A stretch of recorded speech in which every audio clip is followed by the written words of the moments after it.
Good morning. It is Thursday, March 24, 2016. Here are the headlines. Students from St. Lucia visited Suriname. Currency auction started on March 22. Holy Pagua celebrated despite economic crisis. And taxi owners don't want to move to another location. I'm Dakota Simpson Marshall. This is the local news for today.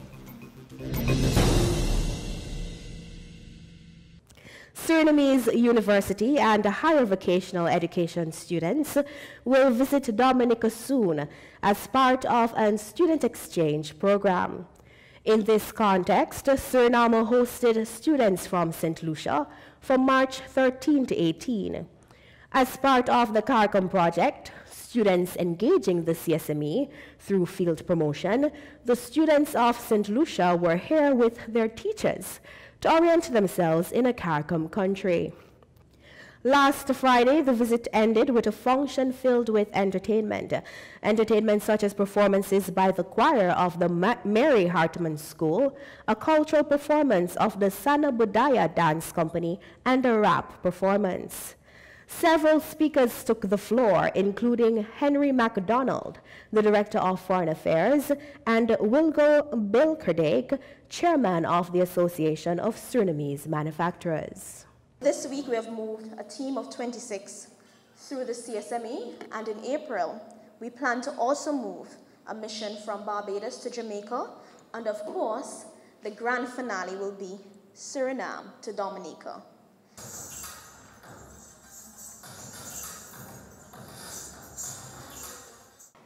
The students engaging the CSME through field promotion mission has given us as tertiary students practical knowledge and exposure to the CSME and how it is implemented in the member states, but more specifically in Suriname.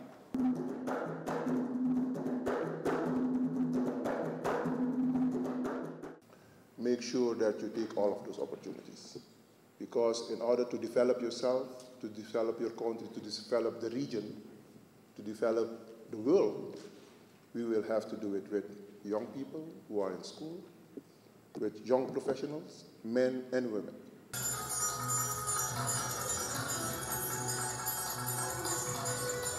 CARICOM should be, in my opinion, be borderless. We have specific needs in Suriname, as you all would have in the region, but I think St. Lucia, and in this regard, could probably benefit from the opportunities which Suriname have.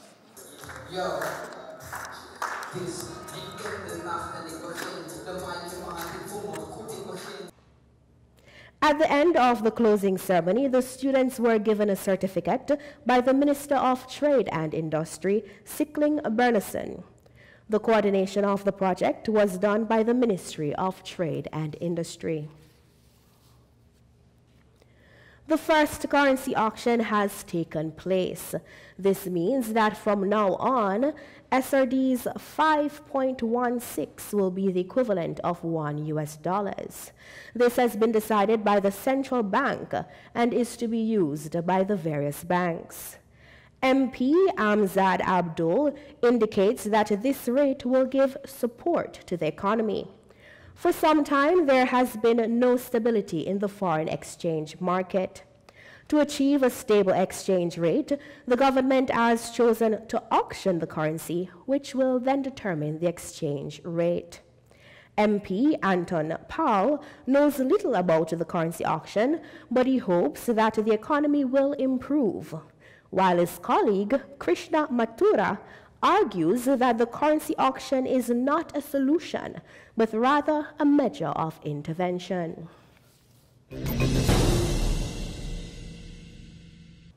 Despite the economic situation in the country, the Hindu community passes traditions of the holy festival Pagua to the new generation.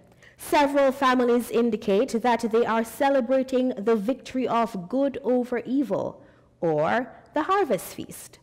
Preparations for the Holy Pagua festival started 40 days ago, and during the full moon, the goddess Holika, who symbolizes evil, was burned on a bonfire.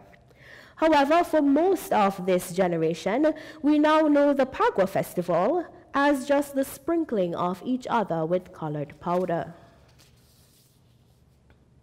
The taxi owners on the route Paramaribo-Marawena still do not agree with the move to Dramban-Deskracht. The new taxi parking has been completed, and the move to the new location should take place soon. Earlier, the taxi owners had stated that the relocation from their current parking at the Waterkant should be reviewed by the government. But until today, they maintained their position not to move. It is not yet indicated when the move will take place. However, importantly, the new parking bay is already completed, and the taxi owners of the route Paramaribo-Albina should park there. Taxi owners are demanding the government's attention to this, and they're requesting a negotiating partner to work on an appropriate solution. The relocation of the taxi owners has to do with the rehabilitation and organization of the center of the city. That brings us to the end of local news for today. Join us again on Tuesday, same time, same station for more. On behalf of the entire STVS news production team, I'm Dakota Simpson wishing you a blessed Easter.